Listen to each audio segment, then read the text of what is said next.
Potato stick எப்படி செய்கிறதுன்னு பார்க்கலாங்க. உருளைக்கிழங்கு இருந்தால் உடனே இந்த மாதிரி குழந்தைகளுக்கு செஞ்சு கொடுத்து பாருங்கள். விரும்பி சாப்பிடுவாங்க. ரொம்ப நல்லதும் கூட உருளைக்கிழங்கு சாப்பிட்றது. டேஸ்ட்டும் அட்டகாசமாக இருக்குங்க. ரொம்ப ஈஸியாகட்டு எப்படி பண்ணுறதுன்னு பார்க்கலாம். இதுக்கு சாஸ் வச்சுருக்கேன். உருளைக்கிழங்கு 4 உருளைக்கிழங்கு வேக வச்சு எடுத்துருக்கேங்க. நல்லா குழைய வேகணுங்க. நல்லா குழைவாக வந்தால் தான் நல்லா மசிச்சு எடுக்க முடியும். இந்த மாதிரி ஒரு போர்ஸ்க்கு வச்சு நல்லா மசிச்சு விட்டுக்கோங்க. கட்டி எதுவும் இருக்கக்கூடாதுங்க. கட்டி இல்லாமல் நல்லா சாஃப்டாக மசிச்சு எடுத்துக்கணும்.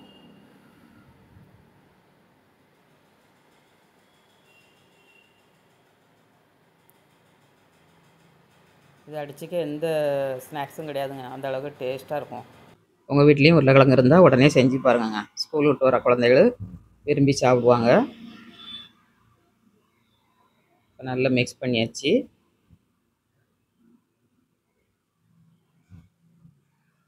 கட்டி இல்லாமல் நல்லா போர்ஸ்க்கு வச்சு மிக்ஸ் பண்ணியாச்சுங்க. இது தேவையான பொருள் வந்து உப்பு 1/2 ஸ்பூன், பச்சரிசி மாவுங்க 1/2 பவுல் எடுத்துருக்கேன். அப்புறமா கார்ன்ஃப்ளவர் மாவு ஒரு 1/2 பவுல் எடுத்துக்கோங்க. மல்லித்தழை ஒரு கைப்பிடி அளவு, 1/2 ஸ்பூன், வரமிளகாத்தூள், ஜீரகத்தூள் 1/2 spoon, garam masala 1/2 spoon, pepper பொடி ஒரு 1/2 ஸ்பூன் போட்டுக்கோங்க. சில்லி ஃப்ளேக்ஸ் 1/2 ஸ்பூன், பெருங்காயத்தூள் ஒரு 1/2 ஸ்பூன் போட்டுக்கோங்க. எல்லாத்தையும் நல்லா மிக்ஸ் பண்ணிவிட்டு கொஞ்சமாக மஞ்சள் தூள் 1/2 ஸ்பூன் போட்டு விடணுங்க.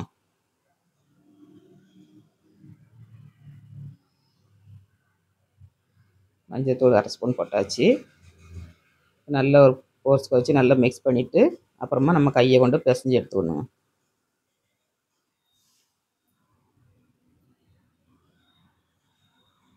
கையை கொண்டு நல்லா பிசைஞ்சு எடுத்திங்கன்னா எந்த அளவுக்கு பதமாக இருக்குன்னு தெரிஞ்சுக்கிடுங்க. தண்ணி எதுவும் ஆட் பண்ணிடாதீங்க.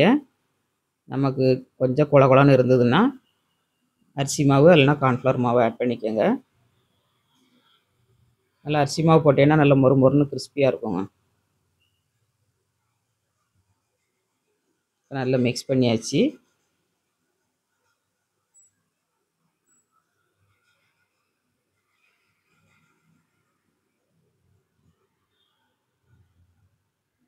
எல்லாத்தையும் ஒன்று சேர்த்து உருண்டை பிடிச்சி வச்சுக்கிடலாம்.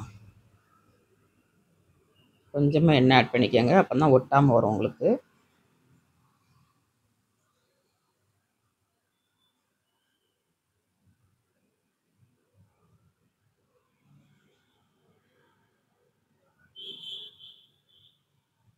டீ போடுற நேரத்தில் நம்ம பண்ணி முடிச்சிடலாங்க. ஸ்நாக்ஸ் வந்து உருளைக்கிழங்கு மட்டும் நம்ம வேக வச்சு எடுத்தோம்னா சட்டுன்னு பண்ணி முடிச்சிடலாம். இந்த அளவுக்கு பதமாக இருக்கணும். கையில் கொஞ்சோண்டு நம்ம எண்ணெய் தடவிட்டு நம்ம உருட்டி எடுத்துக்கணுங்க. ஸ்பிங்கர் மாதிரி உருட்டி எடுத்துக்கணும். ஒன்று ஒன்றா உருட்டி எடுக்கணும்னாலும் எடுத்துக்கோங்க. நல்லா 2-3 ஆட்டு நம்ம கட் பண்ணி எடுக்கணும்னா பெருசாட்டு உருட்டிட்டு நம்ம கட் பண்ணி எடுத்துக்கலாங்க. கையில் வச்சு உருட்டினேன்னா இந்த மாதிரி கிடைக்கும் உங்களுக்கு. இந்த மாதிரி உருட்டிக்கோங்க. அப்புறமா சப்பாத்தி கட்டையில் போட்டு உருட்டினாலும் நீங்கள் உருட்டிடலாங்க. சப்பாத்தி கட்டையில் போட்டு ஒன்று ஒன்றா உருட்டினாலும் உருட்டிக்கோங்க. 2-3 ஆட்டு கட் பண்ணாலும் கட் பண்ணிடலாங்க. கூட கொஞ்சம் மாவு எடுத்தீங்கன்னா 2-3 ஆட்டு கட் பண்ணிடலாம். இந்த மாதிரி உருட்டுங்க. ஒன்று போல் கிடைக்கும் உங்களுக்கு ஈவனாட்டு. நம்ம கையில் வச்சு உருட்டதோட இதில் வந்து ஷேப் வந்து கரெக்டாக கிடைக்குங்க. பாருங்க, இதில் வந்து 2-3 ஆட்டு நம்ம கட் பண்ணோம்னா கூட கொஞ்சம் மாவு எடுத்துகிட்டு நம்ம 3 மட்டும் கட் பண்ணிடலாம். இந்த மாதிரி உருட்டிட்டு கட் பண்ணி எடுத்துடணுங்க. அவ்வளோதாங்க. 3 விதமாட்டு பண்ணியாச்சு. ஓரத்தில் நம்ம கட் பண்ண இடத்துல ரேசம் மடக்கி விட்டுட்டு அப்படியே வச்சிடணுங்க. சூப்பராட்டு பொட்டேட்டோ ஸ்டிக்கு உருட்டியாச்சுங்க.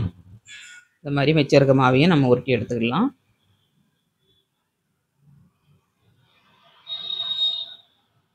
அவ்வளோதாங்க. ரொம்ப ஈஸிங்க. எல்லாத்தையும் உருட்டி எடுத்தாச்சு. இவ்வளோ சூப்பராக கிடச்சிருக்கு பாருங்கள். இது எல்லாத்தையும் நம்ம எண்ணெயில் போட்டு எடுத்துக்கலாங்க. கடாயை எடுத்து வச்சுக்கிட்டு கொஞ்சமாக எண்ணெய் ஆட் பண்ணிக்கோங்க. அகலமான கடாயை வச்சுக்கோங்க, அப்போ தான் நமக்கு நிறைய போட முடியும். இது 1 பை 1 போட்டு எடுத்துக்கோங்க.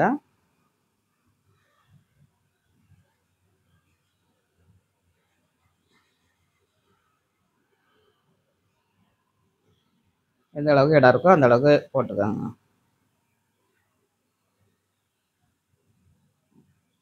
நம்ம போட்டு கொஞ்சம் வெந்த உடனே அப்படி லேசாக ஆட்டி விட்டோன்னா நல்லா உருண்டுருங்க, ஒன்று போல் வெந்துடும். கொஞ்சம் நல்லா வெந்ததுக்கப்புறம் நம்ம கரண்டி வச்சு கிண்டி கொடுக்கணும்.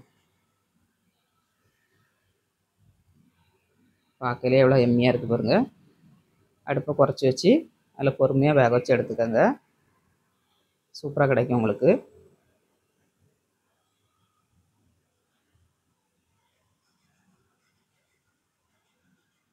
இப்போ நல்லா வெந்துருச்சு. கொஞ்சம் பரட்டி போட்டு நம்ம எடுத்துக்கலாம்.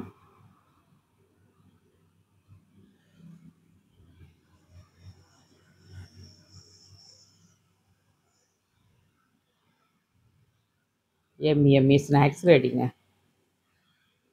யாருக்கெல்லாம் அந்த ஸ்நாக்ஸ் பிடிக்குன்னு கமெண்ட்ஸ் பண்ணுங்கள்.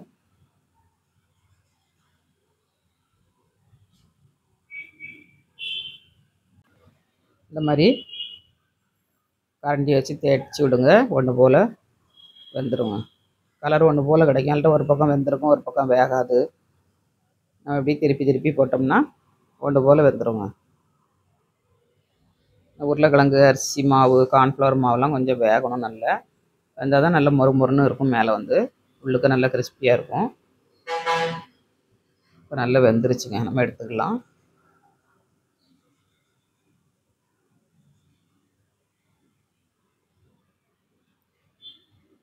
பொட்டேட்டோ ஸ்டிக் ரெடி ஆயிடுச்சுங்க. இதே மாதிரி மிச்சம் இருக்கிறதையும் நம்ம பண்ணி எடுத்துக்கலாம். எல்லாத்தையும் பண்ணி எடுத்தாச்சுங்க.